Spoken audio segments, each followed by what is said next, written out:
one day Mrs. Sandberg called our house, and this is the kind of person she was. She called my father and she said, Mr. Jazier, I've noticed that your daughter likes to read. You need to take her to the public library. Now, I don't know if you've ever heard other authors speak, but pretty much they all say, I grew up surrounded by books. Books, and more books. Okay, in my house, none. There were no books. In fact, the only books we had were my father's engineering textbooks, which are enough to turn you off from reading. So, you know, to me, it was really a foreign concept. And so my father immediately said to my brother Farsi, who is 7 years older than I am, he said, Farsi, take Firoozeh to the library. And so I grabbed my coin purse. My brother and I start walking, and he, of course, doesn't want to go with me, because which, 14-year-old brother wants to take a 7-year-old to the library? So he's walking ahead of me like he always did, and then he said, we're going to the library. It's a place where they let you borrow books. And I thought, oh, he's such an idiot.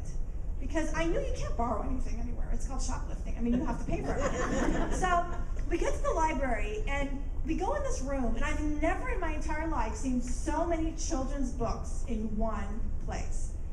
So I just looked around, and I looked for the smallest book, because I figured I could afford it. Because I've been regularly stealing from my mother's coin purse the whole time we've been in Whittier. So I go to the lady with the little book in my hand on my coin purse, and she said, okay, well, you have to fill out this sheet of paper. And so she made my brother fill out this whole sheet of paper with our name, our address, and I'm thinking, what a complicated transaction this is.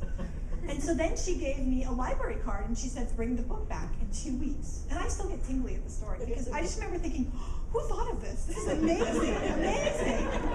And you were allowed to check out 8 books from the Whittier Public Library, and I didn't know any American books, and so I came up with a system. And so what I did is I checked out the first 8 that were on the top shelf next to the wall, and then I read those, and then I checked out the next 8. And then I read those, and I checked out the next 8. And I just snaked my way down the bookshelves of the library. And when we had to return to Iran, when my father's assignment ended after 2 years, one of my biggest regrets was I'd not finished reading all the books and all the shelves.